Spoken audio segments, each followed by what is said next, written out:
What's up, y'all? Back with another Insider Tides, and I'm glad to be doing another sneaker-related video. Even though I love doing the book stuff doesn't get the same engagement. I'm hoping this will, because it's a very important moment for a company, a brand, a sneaker company, and an athlete. And it's very rare now today to kind of get these symbiotic moments that feel like the next version of a Nike and Steve Prefontaine. You really don't get those moments anymore because things just aren't organically happening, or it's these alignments are just not so prominent because people are so focused on the big brands. But the unexpected 100-meter national title win by Cravont Charleston and the Tracksmith little hare logo on his uniform. Now, the compressed timeline for track and field due to COVID pushing the Olympics back a year in 2020 has created an increase of attention to the sport of track and field. In the US, however, it seems the increased interest is overlooked. This is primarily because of the adjustment in how sports are now being viewed in the US and around the world, for that instance. As more people cut the cable and move to streaming, track and field viewership has gone up. But it's going up on YouTube versus on traditional media outlets. Now, this is happening because of the ability to break down the sport into digital moments. Track and field events can last an entire day, which traditional media outlets never really figured out how to show the events. But as streaming services like Hulu, they've begun to live stream various collegiate events throughout the season. So the college events are becoming more popular, and athletes in college are gaining notoriety. Let's say like Matthew Bowling, or we specifically look at Abby Steiner. Over the last few years, they've just kind of risen in prominence. We're getting this influx of kind of new athletes into the sport. This new blood is infusing and making track and field exciting. Now, although there is growth in digital viewership, the USA Track and Field National event still required an outspoken Sha'Carri Richardson to get the competition aired correctly on NBC Sports. If she hadn't spoke out and started complaining, do you know the USA National Track and Field events would have been aired on CNBC only? Sha'Carri, shout out for getting it out there. Now, while the college game shows up on Hulu Live Sports, the professional aspect and the increase in viewership, that really hasn't been boosted by media. That growth in track and field for the pros, that was by circumstance.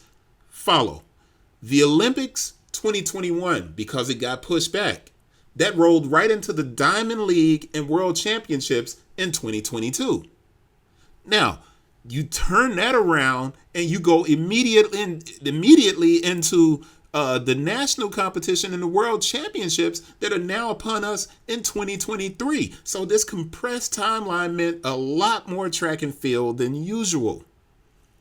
Now you add that with the Diamond League, and this year, track and field fans have had enough events to become familiar with the stars of the sport.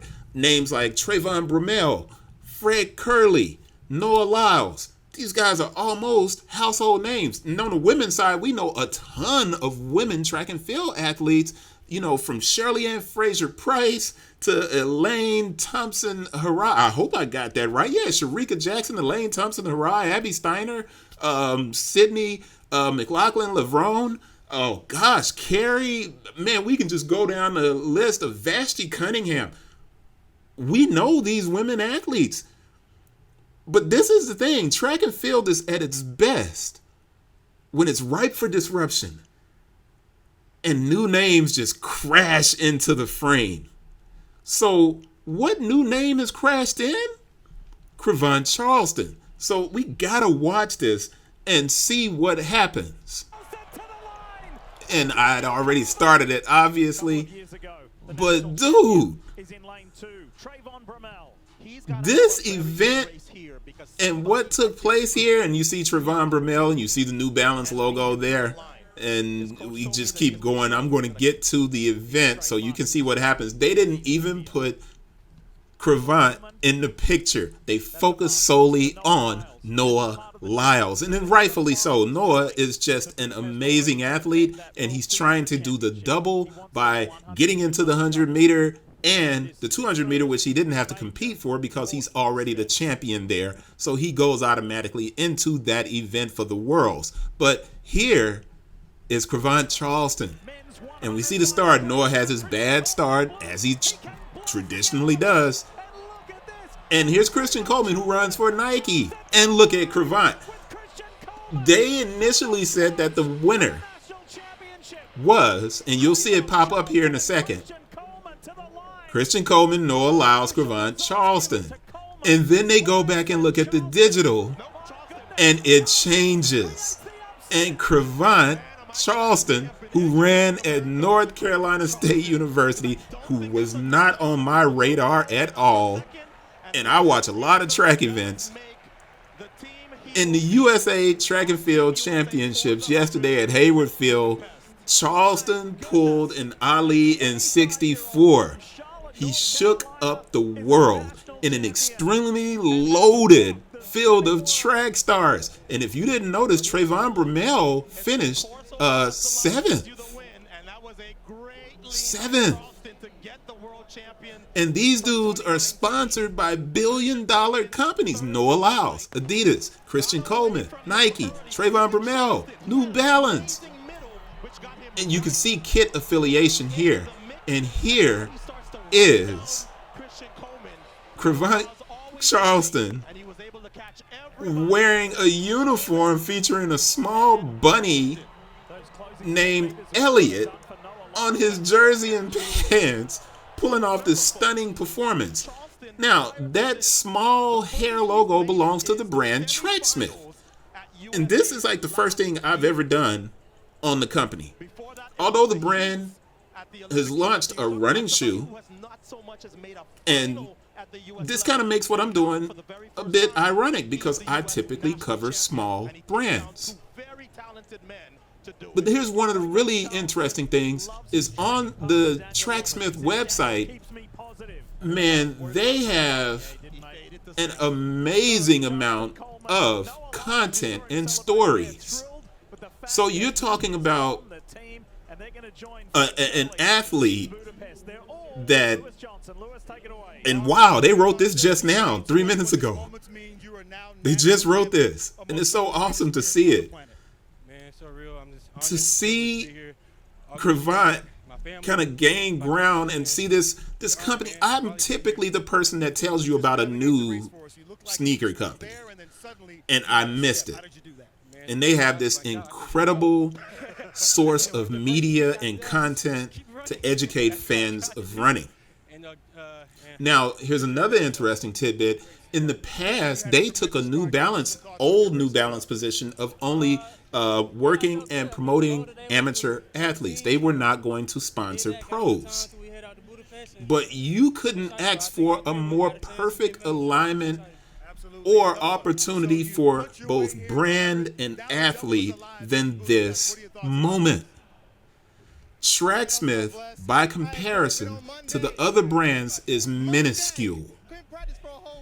270,000 visits a month in website traffic, a research revenue of $5.7 million. Cravont Charleston just helped Tracksmith land a blow for the quick and agile Eliot. Now, if you don't know who Eliot is the little bunny that's on that uniform. And when you have the hunting prowess of the N, the trefoil, and the swoosh all on the track at the same time, and they get upended by a Tracksmith company that only has 7,000 subscribers, and Nike's a $50 billion a year company, That's the type of brand, even though I'm wearing a Nike shirt right now, this is the type of brand I really love to talk about. And it's crazy because I missed several occasions that the brand should have come to my attention and I should have highlighted them. They've worked with Puma. They've worked with the company Noah. They've worked with Taylor Stitch, which is one of my favorite brands. And I may have missed Tracksmith in the past, but I couldn't miss Eliot and Cravont Charleston at all yesterday as they shook up the world, or at least the nation, for now. Now, Tracksmith has a unique opportunity to pull a sage for Cravont. They should begin working to produce a super spike to replace his current shoes of choice, which you'll see in a lot of the videos that he's wearing Nikes. But Sage built Allison Felix's, and that is Allison Felix's company. They built that track spike for her, and she went and competed in her last Olympics and won gold medals, and it was amazing that, you know, she wore those after leaving Nike. But I think there's an interesting opportunity for growth for Tracksmith here. And you see that they realize it as well because they have updated their website with Cravont on the page, and it is really dope to see this happen. A little bunny just ran past a $50 billion brand, a $20 billion brand, and a $5 to $6 billion brand. You talk about a feel-good story. Cravont Charleston and Tracksmith is it. I'll see you guys on the next one. Glad to be back to doing some sneaker talk, and I hope you appreciate this video. Peace.